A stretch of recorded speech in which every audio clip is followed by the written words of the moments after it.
মহারাজ, অবস্থা তো মোটেও ভালো না।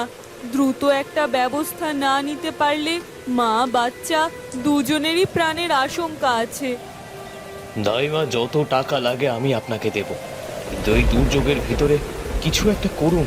আমার প্রথম সন্তান আর আমার স্ত্রীকেও আমি বড্ড ভালোবাসি। আমার দুজনকেই দরকার। সবকিছুই তো বিধাতার হাতে মহারাজ। আমি তো সামান্য একটা মাধ্যম মাত্র। তবে এমন অবস্থায় খালি হাতে বাচ্চা জন্ম দেওয়া বড্ড ঝুঁকিপূর্ণ। রাজ চিকিৎসকের কাছে গিয়ে যদি ওনার প্রসব করানো যেত তাহলে খুবই ভালো হতো। আমার বড্ড ভয় করছে। এইভাবে বলবেন না দাইমা, আমি খুব ভালো করেই জানি এই জাহাজে আপনি ছাড়া আর কোনো দক্ষ মানুষ নেই যে আমার স্ত্রী সন্তানের প্রসবে সাহায্য করবে। আপনি দেখুন। আমি আর পারছি না গো, বড্ড কষ্ট হচ্ছে আমার। চিন্তা করো না মালতী, দাইমা সব ঠিক করে দেবেন, তোমার আর কষ্ট হবে না। আমি মনে হয় আর বাঁচবো না গো। আমার কিছু হলে আমার সন্তানটাকে দেখো। চুপ করো, এমন অলক্ষণে কথা বলো না। তোমার আর আমাদের সন্তানের কিচ্ছু হবে না। আমরা তিনজন আবার সুখে শান্তিতে থাকবো। মহারাজ, এখানে তো নিজেরই তাল সামলানো কষ্ট হয়ে যাচ্ছে, সেখানে এমন সন্তান সম্ভবা রানীমাকে শুইয়ে রাখা তো বিপজ্জনক।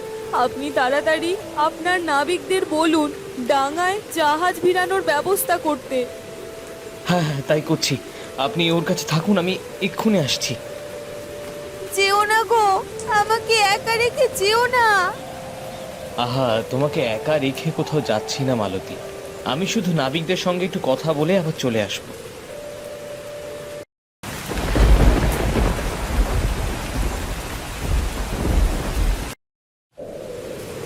বিক্রম, কি অবস্থা? আর কতক্ষণ লাগবে ঘাটে পৌঁছতে? মহারাজ, বড্ড কষ্ট হচ্ছে জাহাজকে ঠিক জায়গায় ধরে রাখতে। বাতাসের বেগে কোনোভাবেই টাল সামলাতে পারছি না। আমাদের রানীমায়ের অবস্থা খুব একটা ভালো না। যত দ্রুত সম্ভব আমাদের পাড়ে পৌঁছতেই হবে। কি করব মহারাজ, কিচ্ছু বুঝতে পারছি না। বড় অসহায় লাগছে। একমাত্র বিধাতা ছাড়া কেউ জানে না আমাদের কিভাবে রক্ষা হবে আজ। এভাবে বলো না বিক্রম, তুমি তুমি শেষ ভরসা এই জাহাজ রক্ষার ক্ষেত্রে। কোনো মতে একবার পাড়ে নিয়ে যাও জাহাজটা বিক্রম। এবার সেখানেই একটা জায়গা স্থির করে আমার সন্তানকে পৃথিবীতে আসতে দাও। এরপরে জাহাজ সাগরের ভিতরে ধ্বংস হয়ে গেলে যাক, ওই পারে আমি নতুন এক সাম্রাজ্য গড়ে নেব। কিন্তু আমি সর্বোচ্চ চেষ্টাটুকুই করছি মহারাজ। আপনি বিধাতাকে ডাকুন। আর এখানে বেশিক্ষণ থাকবেন না, জায়গাটা বিপজ্জনক। আপনি আপাতত রানীমার কাছে যান। এখানে ওনার আপনাকে বেশি প্রয়োজন সেখানে। ঠিক আছে, সাবধানে থেকো।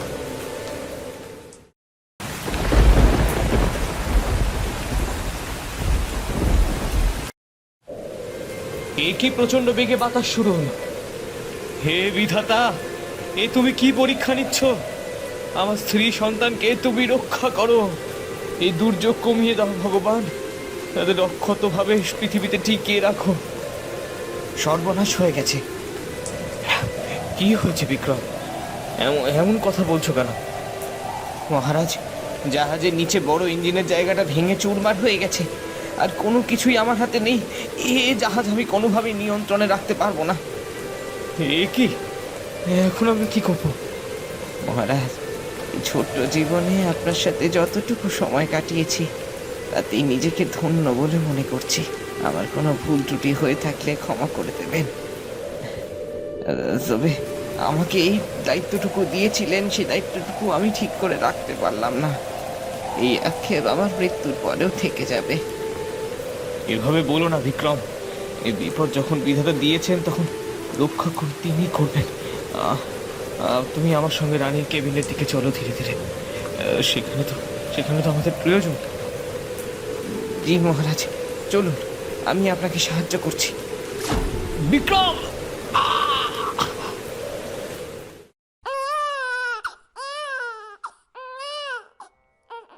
হে বিধাতা, এ তুমি আমার কি সর্বনাশ করলে! আমার স্বামীর সোহাগ কপাল থেকে মুছে দিলে। এখন আমি কার আশ্রয়ে আমার গোটা জীবন এই সন্তানকে নিয়ে থাকবো। তুমি আমাকে পথ দেখাও গো, তুমি আমাকে পথ দেখাও। আমার যে তুমি ছাড়া আর কেউ রইলো না।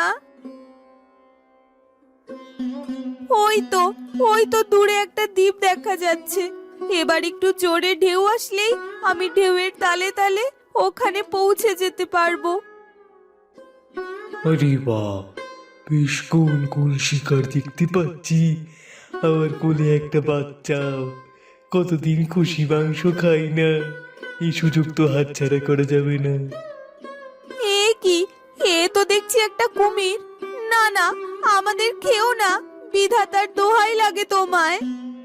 হে বিধাতা, এ আমি কি বিপদে পড়লাম, রক্ষা করো। কুমির ভাই, তোমার দোহাই লাগে, আমাদের খেও না। আমার ছেলেটা মাত্র পৃথিবীর আলো দেখেছে, তাকে বাঁচতে দাও। যদি তুমি খেতেও চাও তবে আমায় খাও, কিন্তু আমার ছেলেটাকে কিছু করো না। আরে, মনে হয় মেয়েটার এই সন্তান ছাড়া আর কেউ নেই। থাক, ওদের দুজনকে আমি বাঁচিয়েই দেব। ওদের আমি এই পৃথিবী থেকে ডাঙায় যেতে বরং সাহায্য করি। ঠিক আছে, তুমি ভয় পেও না, আমি তোমাদের খাবো না। এ কি, তুমি কথাও বলতে পারো? হ্যাঁ, আমি মানুষের কথা বুঝতে পারি, কথা বলতেও পারি। তুমি বলো, তোমার কি সাহায্যের প্রয়োজন? ওই দেখো, দূরে একটা দ্বীপ দেখা যাচ্ছে। আমার যতটুকু মনে হচ্ছে ওটা আমাদেরই রাজত্ব। আমাকে আর আমার সন্তানকে ওখানে পৌঁছে দাও। ঠিক আছে, আমার পিঠে চেপে বসো।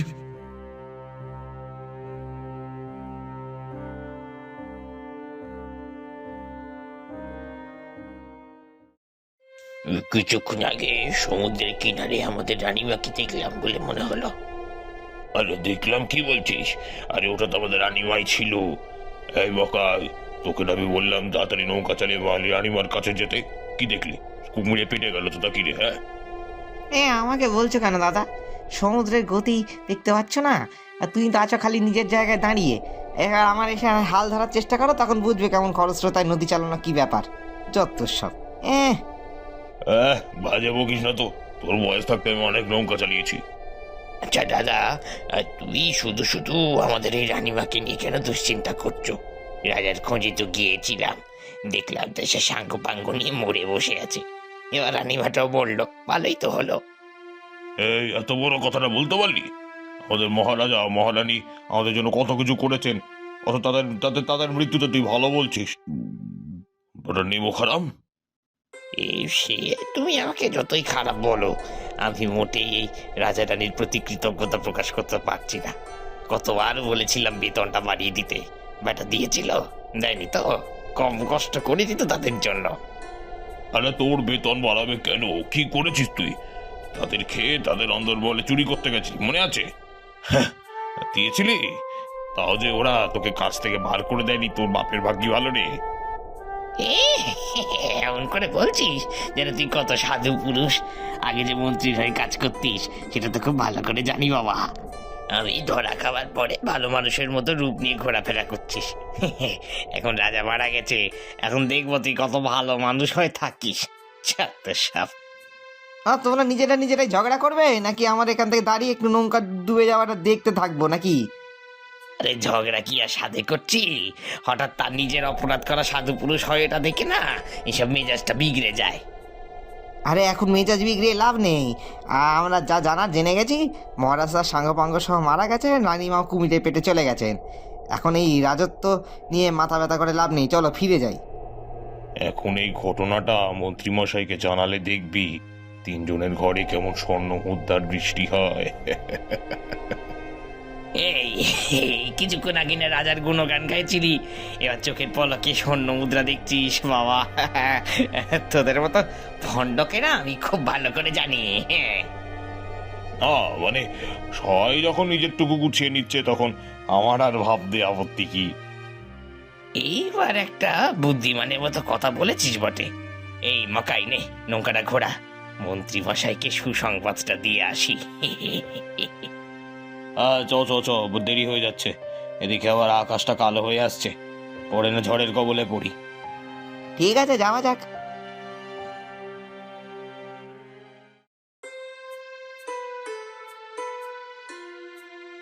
তুমি আমাদের জন্য যা করলে তার ঋণ আমি কোনোদিন শোধ করতে পারবো না। তোমাকে অসংখ্য ধন্যবাদ। এইভাবে বলো না গো, এ বুঝি তোমাদের দেশ? হ্যাঁ, আমি এই দেশের রানী। তুমি মহারানী? হায় কপাল, আমি কি না একজন রানীমাকে খেতে যাচ্ছিলাম। আমায় ক্ষমা করে দিও রানীমা। তোমার প্রতি আমার কোনো রাগ নেই। তুমি তোমার ধর্ম অনুযায়ী এগোতে চেয়েছিলে, কিন্তু পরে যে তুমি আমাদের প্রাণ ভিক্ষা দিয়েছো, এই অনেক। তুমি কখনো যদি কোনো বিপদে পড়ো আমাকে স্মরণ করবে, আমি নিজের সাধ্য মতো তোমায় সাহায্য করব।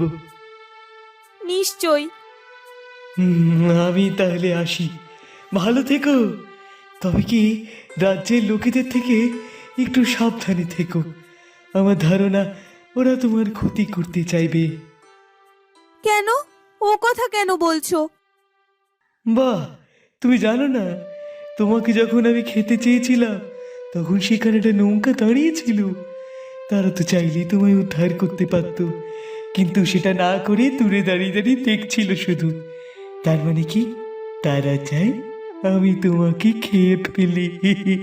এমন লোকেদের থেকে তো নিজেকে দূরে রাখতে হবে মহারানী। নিজেকেও দূরে রেখো, ছেলেকেও বাঁচিয়ে রেখো। যাকে আমি চলি। কুমির ভাই যে কথাগুলো বললো সেগুলো যদি সত্যি হয়ে থাকে, তাহলে তো আমি এই রাজ্যে প্রবেশের পরেই সবাই আমাকে মারার জন্য ষড়যন্ত্র করবে। আমার ছেলেটাকেও তখন আমি রক্ষা করতে পারবো না। কিছু একটা উপায় বার করতেই হবে আমাকে।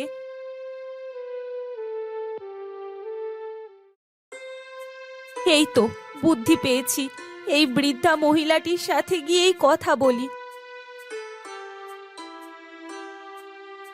কাকিমা শুনছেন? কে মা তুমি? যাক, তাহলে আমাকে চিনতে পারেনি, বাঁচা গেল। বলছিলাম, আপনি কি রাজদরবারের দিকে যাচ্ছেন? হ্যাঁ, কিন্তু কেন মা? তুমি ও কথা জিজ্ঞাসা করছো কেন?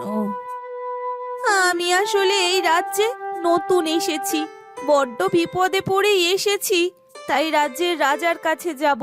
বিপদ থেকে উদ্ধার হওয়ার কোনো পথ যদি তিনি দেখিয়ে দিতে পারেন, সেই জন্যই। ও আচ্ছা, ঠিক আছে, এসো আমার সাথে। আমাদের রাজ্যের রাজা খুব দয়ালু মানুষ। অবশ্য রাজা তার পরিবারকে নিয়ে বাণিজ্যে গিয়েছিলেন, আর আমাদের রানীমাও সন্তান সম্ভবা ছিলেন। আজই তাদের ফেরার কথা। ফিরেছেন কিনা তাই দেখতেই আমি যাচ্ছি। ফিরবেন কি করে? তিনি তো না ফেরার দেশেই চলে গেছেন, আর আমাকে আর আমার ছেলেটাকে একা রেখে হতভাগী করে দিয়ে গেছেন।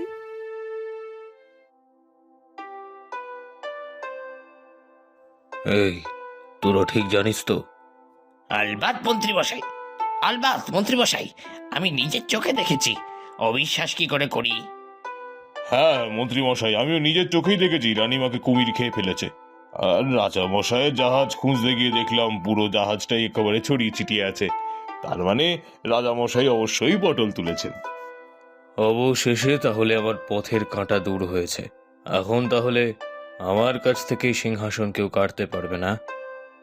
হ্যাঁ, ঠিক বলেছেন। আমরাও ভয় পেয়েছিলাম ওই রাজার বংশধর হেসে আপনার জায়গাটা যদি দখল করে নেয়। এই কিন্তু সেও তো এখন কুমিরের পেটে। বাহ, একদম ঠিক বলেছিস তো, পুরো বংশ নির্বংশ হয়ে গেছে। তাহলে এখন এই প্রতাপ নগরীতে শুধুমাত্র আমার রাজত্ব চলবে নাকি রে? এই নগরের নাম পাল্টে আমি রাখবো জয়দেব নগরী। মানে মন্ত্রীমশাই বলছিলাম যে, এই খবরদার, মন্ত্রী মশাই বলবে না, এখন থেকে আমাকে মহারাজ বলবে, কেমন? এই ছেড়েছে, ভুল হয়ে গেছে, আর হবে না মহারাজ। তবে বলছিলাম কি, আমাদের এই কাজের জন্য কোনো পুরস্কার দেওয়া হবে না? হ্যাঁ, তা তো অবশ্যই। তোমরা দুজন হলে আমার খাস লোক, এত সুন্দর খবর দিয়েছো অথচ পুরস্কার পাবে না, তা তো হতে পারে না। তবে তোমাদের পুরস্কারটা একটু অন্যরকম হবে আর কি। মানে কি দেবেন? আমাদের কি নতুন বাড়ি, ভালো ভালো খাবার, দামি পোশাক দেবেন নাকি? না, কি দেবো এখনই দেখাচ্ছি। প্রহরী, জল্লাদকে বলে এই জোচ্চোরের মাথা কেটে আমার সামনে এনে রাখবে এক্ষুনি। এ কি মহারাজ, আপনি কি বলছেন? ঠাট্টা করছেন আমাদের সঙ্গে? মহারাজ জয়দেব কারোর সঙ্গে ঠাট্টা করে না। এ মানে মানে আমাদের অপরাধটা? তোরা দুটো যেভাবে আগে রাজার মৃত্যুতে খুশি হয়ে বিশ্বাসঘাতকতা করলি, আমার ক্ষতি চেয়েও তো তোরা বিশ্বাসঘাতকতা করবি তার কোনো নিশ্চয়তা নেই। তাই তোদের দুটোকে আমি এখনই পৃথিবী থেকে সরিয়ে দেবো। প্রহরী, নিয়ে যাও। মহারাজ, মহারাজ সত্যি আপনার সাথে প্রতারণা করব না, আমাদের প্রাণ ভিক্ষা দিন। মহারাজ, মহারাজ আমাদের ছেড়ে দিন মহারাজ, আমাদের ছেড়ে দিন মহারাজ, আমরা কিছু মহারাজ। নিয়ে যাও ওদেরকে, নিয়ে যাও ওদেরকে, যেন এই আর্তনাদ আমার কানে না আসে।